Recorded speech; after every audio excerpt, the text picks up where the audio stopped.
वही ताकतें जिन्होंने महात्मा गांधी की हत्या की, वही ताकतें उस समय अंग्रेजों के तलवे चाट रही थी, उनकी मुखबरी कर रही थी।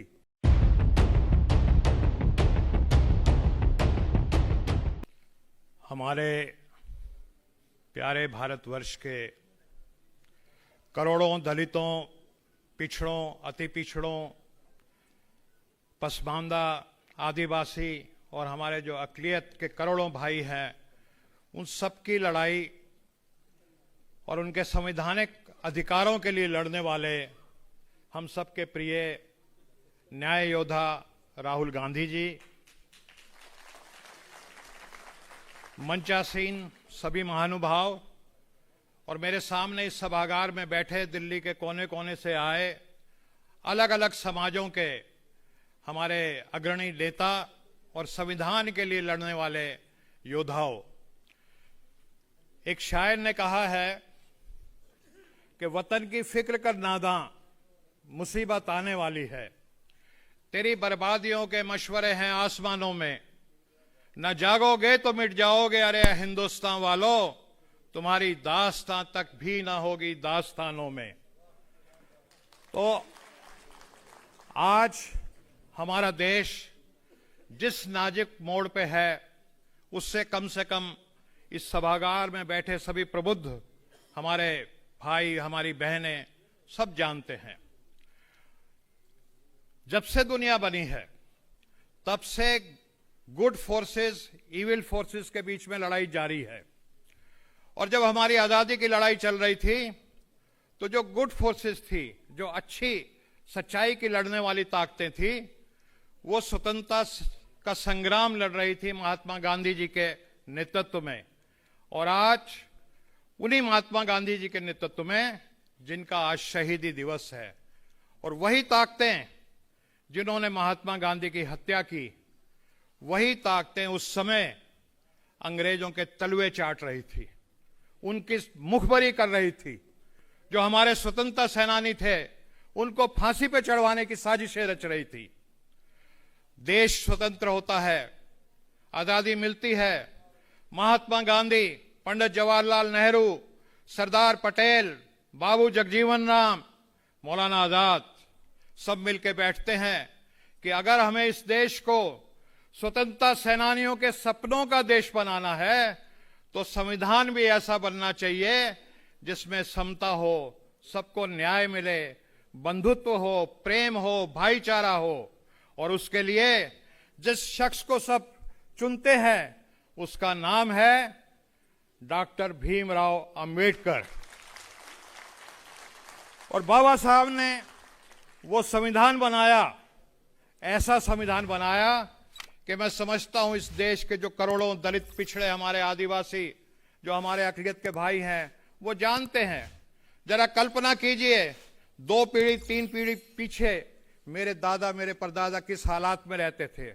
उनको शिक्षा से वंचित रखा जाता था, मान सम्मान से वंचित रखा जाता था, आगे बढ़ने के अवसरों से वंचित रखा जाता था।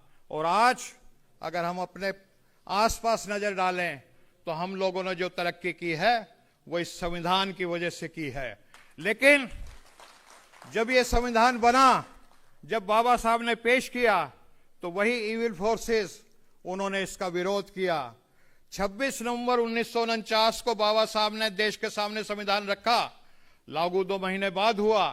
तो उस समय 30 नवंबर को जो आरएसएस का मुखपत्र है, ऑर्गेनाइजर, उसने लिखा कि ये संविधान को हम नहीं मानते क्योंकि इसमें मनुस्मृति का जिक्र नहीं है, ये मनुस्मृति पर आधारित नहीं है। और मित्रों, आप सब जानते हैं मनुस्मृति क्या है। मनुस्मृति जन्म और जाति के नाम से आदमी का भविष्य तय करती है। आपने किस जाति में जन्म लिया, आपने किस वर्ण में जन्म लिया, उसके हिसाब से यह तय हो जाता है कि आप शिक्षा ले सकते हो कि नहीं ले सकते, आप धन संपत्ति रख सकते हो कि नहीं रख सकते, आपको जन्म से लेकर मृत्यु तक मान सम्मान मिलेगा या आपको जलील किया जाएगा, ठोकरें मारी जाएंगी, अपमान किया जाएगा। और वही ताकतें अभी पिछले दिनों आपने पढ़ा कि कुंभ के मेले में एक मनुस्मृति पर आधारित 3 फरवरी को बसंत पंचमी में एक नया संविधान रखने जा रही हैं।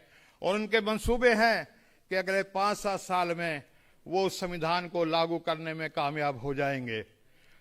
लेकिन पिछले लोकसभा में भी आपने देखा 400 सीटें दे दो और हम संविधान बदल देंगे। लेकिन मैं बधाई देता हूं इस देश के दलित, पिछड़े, आदिवासी जो जागरूक हैं। हमारे कुछ भाई नफरत की आग में बह भी जाते हैं, ये भी हमें मानना पड़ेगा। लेकिन जो हमारे दलित, पिछड़े, आदिवासी, हमारे अकलियत के जो जागे हुए भाई हैं, उन्होंने इस खतरे को समझा और उनके मंसूबे पे पानी फेर दिया। साथियों, कुदरत कहती है कि खतरा जितना बड़ा होता है, उस बड़े खतरे से मुकाबला करने के लिए कुदरत उतना ही बड़ा न्याय योद्धा हमारे बीच में भेज देता है। और आज जो न्याय योद्धा हमारे बीच में उस खतरे के लड़ने के लिए बबर शेर की तरह लड़ रहा है, उनका नाम आप सब जानते हैं। अगर मैं अपने मुंह से कहूं जी,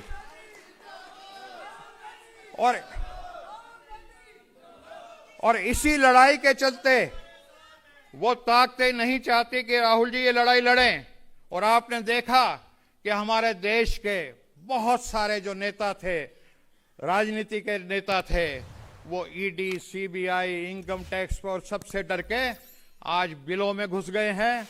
वो सामने नहीं लड़ाई लड़ते, या बड़े बड़े जो पूंजीपति हैं उनकी शादियों में जा करके नाचने गाने का काम कर रहे हैं। लेकिन राहुल गांधी गरीबों के साथ खड़े हैं, ये सब आप जानते हैं। तो इनके ऊपर तमाम मुकदमे, कभी इनका घर छीन लिया जाता है, इनको बेघर कर दिया जाता है, कभी इनकी संसद सदस्य छीन ली जाती है, और आए दिन इनको धमकियां मिलती हैं हत्या करने की। लेकिन राहुल गांधी हिमालय पर्वत की तरह अडिग होकर के उन ताकतों से लड़ रहे हैं। और हम सब मिलकर के राहुल गांधी जी का अगर साथ देंगे, इनके पीछे खड़े हो जाएंगे, तो वो दिन दूर नहीं कि वो ताकतें जो इस देश में बराबरी नहीं चाहती, वो नेस्तनाबूद हो जाएंगी। तो मैं ज्यादा नहीं कहूंगा, इन अंधेरों में एक ना एक शम्मा जलाए रखिए, इन अंधेरों में एक ना एक शम्मा जलाए रखिए। सुबह होने को है, माहौल बनाए रखिए। एक किरण नूर की जुल्मात में भारी होगी, रात उनकी ही सही, सुबह हमारी होगी। जय हिंद।